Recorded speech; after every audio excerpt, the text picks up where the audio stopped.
안녕하세요. 밝은 세상입니다. 오늘은 한강에 대해서 얘기를 해보도록 하겠습니다. 작가 한강은 블랙리스트의 사상 검증까지 당했다고 했습니다. 2016년 박근혜 대통령 당시 맨부커상 수상 축전 거부했습니다. 정부 도서심사에서도 제외했습니다. 작가 한강이 한국 작가 최초로 노벨 문학상을 수상했는데요. 스웨덴 한림원은 10일 홈페이지 수상자 선정 소식을 알리고 한강 작가와 통화한 영상을 공개했습니다. 한림원과 통화에서 한강 작가는 다른 이가 소식을 전해줘서 수상 소식을 알았다며 매우 놀랍고 영광스럽다고 했습니다. 아시아 작가는 단 5명에 불과하고 아시아 여성 작가 수상은 한강 작가가 최초라고 했습니다. 지금까지 노벨 문학상 수상 작가를 배출한 국가는 인도, 중국, 일본, 세 나라에 불과했습니다. 오랜 시간 노벨 문학상 수상 작가가 없던 한국으로서는 대단한 영예입니다. 5.18 다룬 소년이 온다. 세종도서 선정에서 제외됐습니다. 한국인 최초로 노벨 문학상을 수상했지만 과거 한강 작가는 혹독한 정치적 탄압을 겪어야 한다고 했습니다. 한겨레 보도에 따르면 진흥원에서 근무했던 한 관계자는 5.18 북한 개성공단, 막스, 정치인 등의 키워드가 있는 책 다수가 심사에서 탈락했다고 했습니다. 특히 한강의 소년이 온다는 책에 줄을 쳐가며 문제가 될 만한 내용을 검사해 사실상 사전 검열이 이루어지고 있다고 했습니다. 박근혜 정부 문화예술계 블랙리스트에 오르기도 했습니다. 박영수 특검팀 관계자는 문화체육관광부 압수물 분석 과정에서 문화예술계 블랙리스트에 소설가 한강의 이름이 들어가 있는 것을 확인했다고 했습니다. 왜 그러냐? 이게 굉장히 중요하죠. 박 대통령의 축전 거부가 한강 작가가 5.18을 다룬 소년이 온다라는 소설로 문화예술계 블랙리스트에 올라와 있었기 때문이라고 했습니다. 근데 왜 그런 일이 있었냐? 블랙리스트 올랐다는 것을 지금 언론에서 재조명하고 있습니다. 그게 바로 광주 민주항쟁을 다룬 소년이 온다라고 했는데요. 과연 이뿐일까요? 이게 아닐 수도 있습니다.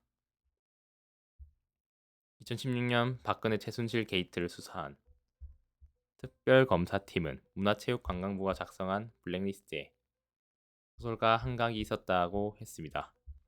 5.18이 아직 청산되지 않는 게 가슴이 아프다. 이런 얘기를 했기 때문으로 밝혀지고 있는데요. 한 작가와 함께 영화 기생충으로 오스카상을 받은 봉준호 감독, 세계적인 화제가 된 오징어 게임의 황동혁 감독이 보수 정권의 블랙리스트에 올랐던 사실을 언급하는 게시물도 많았다고 했습니다. 근데 왜 그러면은 단순하게 소년이 온다 때문일까요? 그게 아닙니다. 바로 한강은 6.25 전쟁은 대리전이라는 얘기를 했기 때문이다. 그것도 뉴욕 타임스에 기고문을 했는데요. 이웃 강대국들이 저지른 대리전 70년 후 재현 조짐 우려가 있다고 했습니다. 노굴리 학살 사건, 피라민을 인간 이하로 여겼기 때문에 발생했다는 전쟁 책임 양분하는 양비론, 북한 측 논리를 답습했기 때문이라고 했습니다. 한국인 최초로 맨부커상을 수상해 화제를 모았던 한강이 6.25 전쟁을 강대국들이 대리전으로 치부해서 전쟁통에 발생한 노군리 양민 학살 사건을 거론해서 북한이 아닌 미국에게 전쟁의 책임을 묻는 글을 올렸기 때문입니다. 한강은 미국 뉴욕타임스의 기관 While the U.S. talks of war, South Korea shudders.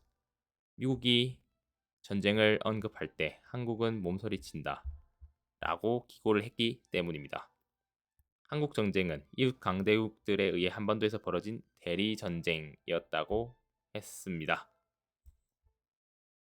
The Korean War was a proxy war enacted on the Korean peninsula by neighboring great powers. Millions of people were butchered over those 3 brutal years, and the former national territory was utterly destroyed.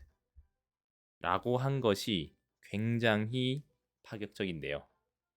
북한을 당시 냉전의 희생양이라고 간주한 한강은 6.25 전쟁을 일으킨 김일성 대신 뒤늦게 유엔군과 함께 참전한 미군의 잔혹함만을 탓하는 삐딱한 자세를 보였다고 했습니다.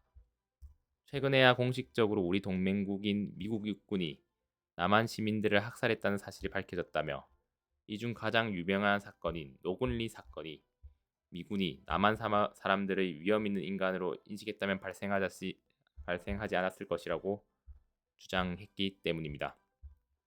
Only relatively recently has it come to light that in this tragic process were several instances of the American Army, officially our allies, massacring South Korean citizens.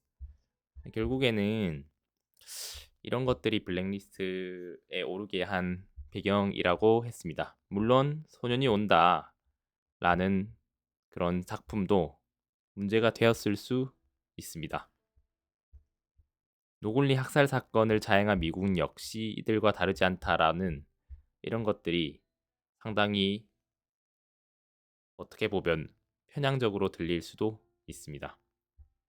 끝으로 한강은 지난 겨울 한국 전역의 도시에서 수십만 시민들이 모여 종이컵에 양초를 들고 대통령이 물러날 것을 소리치는 촛불 시위가 있었다며 조용하고 평화로운 촛불의 도구를 통해 사회를 변화시키고자 했던 수천만의 한국인들에게 어떻게 평화 이외의 다른 시나리오가 있다고 말할 수 있냐라고 했습니다. 이런 것들이 바로 블랙리스트에 오르게 된 배경이라고 할 수 있습니다. 한강 트럼프 비판, 뉴욕타임스 기고에 조선일보가 딴죽을 걸었다고 했는데요. 한강은 지난 2017년 미국 유력지 뉴욕타임스에 미국이 전쟁을 할 때 한국은 몸소리친다는 제목의 글을 기고했다고 했습니다. 이 반도 남쪽에는 5천만 명이 살고 있기 때문에 그중 70만 명의 유치원생이 있다는 사실은 우리에게 단순한 숫자가 아니다. 이런 얘기를 했습니다. 하지만 조선일보는 김정은 위원장을 트럼프 대통령보다 더 비판했어야 됐다는 취지로 한강의 기고를 비판했습니다. 그에게 북핵과 한반도 전쟁 위기에 대해 한국인들 대변할 자격을 주었나? 한국 전쟁은 주변 강대국이 대리전 성격이었다. 이로 인해 수백만의 한국인이 사망했다. 라고 해서 대리전 주장은 북한의 전쟁 책임을 얼버무리고 현재 한반도 상황에 대한 오해를 낳을 수 있다고 했습니다. 이에 따라 문다혜도 엄정하게 처벌을 받아야 된다고 했는데요. 문 대통령도 비슷한 생각일 것이라고 했습니다. 문 전 대통령 딸 다혜 씨의 음주운전 사건과 관련해 100번 1000번 잘못한 것이고 엄정한 법의 처벌을 받아야 한다고 생각한다고 밝혔습니다. 아들 문제로 장제원 그리 까던 좌파들 어디 가셨수? 장제원 아들 음주운전 땐 국민떼법 연자제 묻고 국감에서 전국민 망신 주고 나중엔 장제원 사과까지 했으면서 라고 했습니다. 명태균 위기에 독대를 얻어냈습니다. 한동훈은 재보선 성과가 관건인데요. 과연 10월 16일 재보선 이후 한동훈의 과연 독대를 할 수 있을지 여러분들도 지켜봐 주시기 바랍니다. 여러분들의 생각은 어떠하신가요?